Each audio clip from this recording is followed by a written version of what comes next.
Chief of Defence Staff General Anil Chauhan has said that while India loves peace, it is not pacifist. Speaking at the Run Sabha 2025 event at Army War College in Mau, he warned that enemies must never mistake India's calm nature for weakness. Defence Minister Rajnath Singh and the three service chiefs also attended the 2 days program. Chauhan underlined that armed forces are fully prepared to face any threat. His remarks reflect a clear message of strength amid rising regional tensions and highlight India's policy of peace backed by military readiness. Madhya Pradesh government will bring an ordinance to stop no confidence motion against municipal and council chairpersons. Chief Minister Mohan Yadav's cabinet approved the move during a meeting that also cleared distribution of GPS-enabled tablets to police investigators for better case tracking. In other major decisions, 610 new prosecutor posts will be created under the One Court, One Prosecutor policy. The aim is to streamline legal work and improve court proceedings. This reform reflects the government push for stronger local governance and faster justice delivery across all districts. A political storm is raging in Madhya Pradesh after Congress State President Jeetu Patwari claimed women in the state consume the most alcohol in India. BJP hit back hard, calling the comment deeply insulting to women. Chief Minister Dr. Mohan Yadav condemned it as shameful and said such remarks won't be tolerated. The BJP accused Congress of repeatedly disrespecting women through careless statement. Patwari has not withdrawn the remarks even as public anger grows. The controversy has sparked fierce debate about political accountability and the treatment of women in public discourse. Union Agriculture Minister Shivraj Singh Chauhan has inaugurated a Rs 350 crore super speciality animal and fisheries hospital in Noner village, Datia.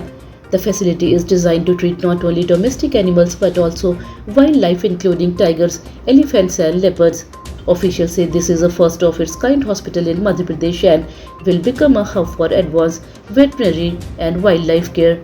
The center includes surgical units, diagnostic lab and rehabilitation areas for injured animals. The project is expected to strengthen wildlife conservation efforts and improve animal health care across the region. The Madhya Pradesh government has invited all political parties to a meeting on August 28 to discuss the long-pending 27% OBC reservation issue. The matter has been stuck in court for over 6 years. However, Congress rejected the need for such a meeting, calling it a time-wasting move. It demanded the government immediately file an affidavit in Supreme Court and withdraw the case. With pressure building, the meeting could either break the deadlock or deepen the political divide on OBC rights in the state. Yadav Mahasabha has objected to traditional epithets like Makhan Chor and Vastr Chor for Lord Krishna, calling them disrespectful. Speaking in Bhopal, Students Wing President Priyesh Yadav also criticized how leaders like Lalu Yadav and Akhilesh Yadav are often labeled Chara Chor and Toti Chor. The organization warned that derogatory terms for courts or political leaders would no longer be tolerated. The statement has triggered debate over cultural expressions, satire and religious sensitivity. The group is now demanding more respectful language in political and religious references. A local holiday has been declared in Bhopal city for Ganesh Chaturthi on Wednesday. All government offices will remain closed and no official work will be carried out. This is one of 4 local holidays designated for the city this year. The festival is expected to be celebrated with colorful public processions, large-scale idol installations and community prayers. Authorities are making arrangements for traffic controls and public safety during the celebrations.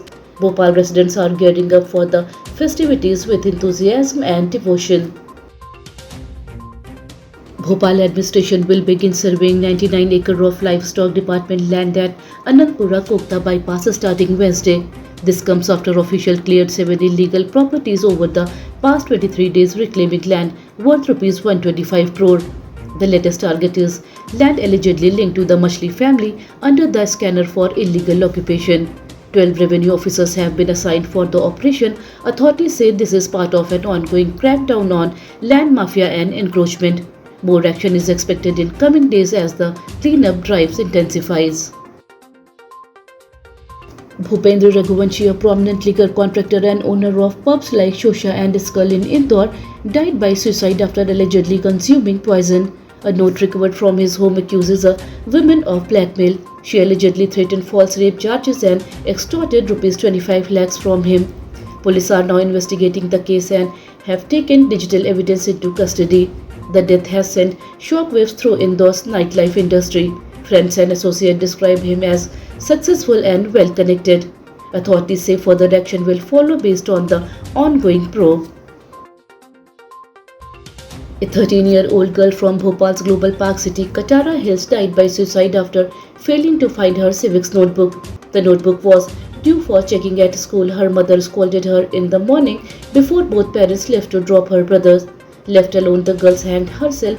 Police say the incident raises serious concern over parental pressure and academic stress. Local are in shock and mental health experts have urged families to be more sensitive to children's emotional well-being. Authorities are not treating the case as suspicious. Following heavy rainfall across Madhya Pradesh, authorities opened 9 gates of Parki Dam in Jabalpur and 3 gates of Tawa Dam. Around 1097 cusecs of water was released into the Narmada River. Villages near Mandla, Narsinghpur and Narmadapuram have been placed on flood alert. Officials have urged residents along river banks to stay alert as water levels may continue rising. Disaster management teams are on standby and precautionary evacuation may be carried out if needed. The state has received widespread rain over the past few days, raising flood risk.